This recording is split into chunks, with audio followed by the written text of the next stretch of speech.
This is Glenn Coward. I am back fast this time in response to my life and death in the witness faith.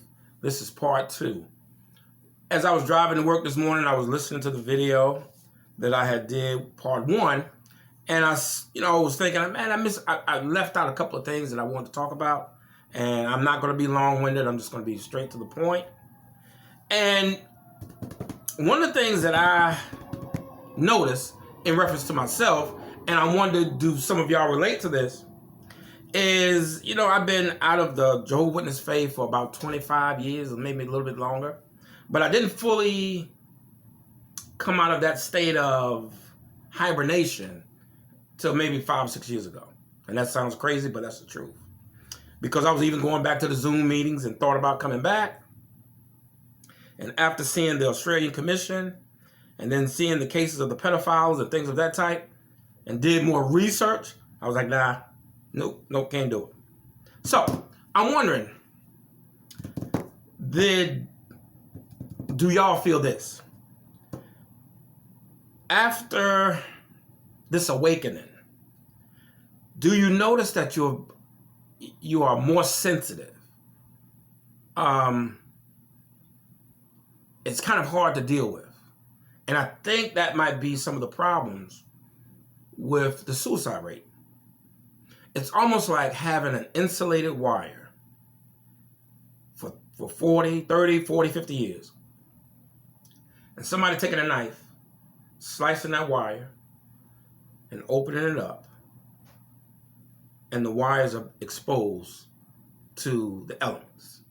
And the elements are life. Life can be tough, life can be hard, but when you're in this cult, they have a way of making you think everybody in the world is against you, nobody loves you, but only us, and you have to stay within this cult in order to receive Jehovah's blessing, which is hogwash. These are quacks. And the reason, if you are a Jehovah's Witness, or if you are in PMO, think about something.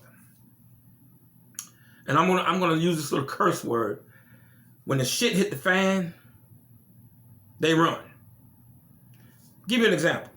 When Jesus Christ ever was approached by the scribes and Pharisees, he stood right there, put him in their place. Didn't care who was around. Every time someone from that governing body is in a court of law or being pressured to answer a question, they have a tendency to fold. Now, the guy asked him, and you can go back and look for yourself. This is no apostate material. This is from Jackson himself.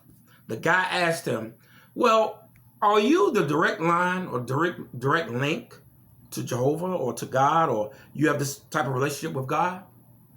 Now, when you read the Watchtower and Awake, it says, yes, they're the only ones. But when that flashlight was on him, he said it would be presumptuous to think that we're the only ones that can communicate with God. Come on, man. You're supposed to be following Jesus Christ. You should have told him, yes, we are the direct link to Jehovah God. But what did he do? He cowered. My last name is Coward. But he cowered and said that it would be presumptuous to think we have direct communication with God. When he said that, it was like somebody threw a megaton bomb on me. It shook me to the core. Shook me to the core. I said, I thought we were very proud of how we believe. We would tell the world how we believe. But now that somebody put pressure on him, he turned tail and ran. All right. So, when we talk about how the witnesses act like robots, we talked about death. We talked about how they treat each other. When one of them decides to leave, they look at you and basically says, F you. We're not worried about you anymore. We have our family over here. Even if it's a husband and wife, or if it's a child and the child leaves, they're like, I got other kids here. I got other kids in my faith. I don't need my fleshly child. That is so cold and impersonal. when someone dies. My mom just died. And, that's my mother. I should have been distraught. But I wasn't. I should have been, I should have been distraught. And I wasn't. My brother, he wasn't. Something is wrong when that happens. It's not natural. If anybody has been to a Jehovah's Witness funeral, they will see what I'm talking about. It's very unnatural. Very cold. Very unnatural.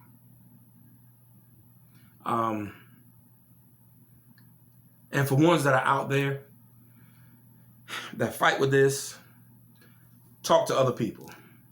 That will help. Because when your wires are exposed like that,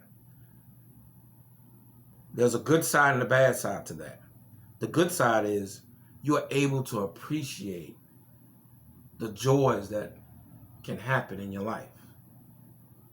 When you are very successful and you achieve a goal that you've been trying to get to, it's such a wonderful feeling. But on the flip side of that, when things go bad, because life has a way, it's not going to be good all the time. It's like a roller coaster ride. But when it goes bad, that state of euphoria that you feel when it's going so great, it's the same state, but the exact opposite when it's bad. And that's when a lot of people decide to take their lives. My father had a friend, my stepfather had a friend that was raised a witness, and he achieved to be an elder. I don't know if he went to the Bethel or whatever, but he went to the Verrazano Bridge, is in New York or Staten Island, wherever, and jumped off of it and killed himself. So that state, or that exposed wire that you are now, or that we are now, you have to be very careful. So it's very important that we talk to people, we, comfort each other, and don't forget that. Even when you run into these people that believe these quacks, our fellow friends that used to be friends or we thought were friends, don't get mad at them. In a roundabout way, hope they wake up. Hope that they wake up. I have family and close friends and cousins or whatever that are in this faith, and I hope they wake up. But if they don't, it is what it is. It is what it is. So, this is part 2. I might make another part 3, part 4 to this. It's a good subject to talk about because the mental health issue is something that I think we kind of dropped the ball with amongst ourselves, and we need to encourage each other and be strong there because there are going to be other ones that are going to leave. And remember, they're like exposed wires. So be gentle. Try to help them to understand. Put a little insulation on it to help that they can be able to stand when it's good and also when it's bad.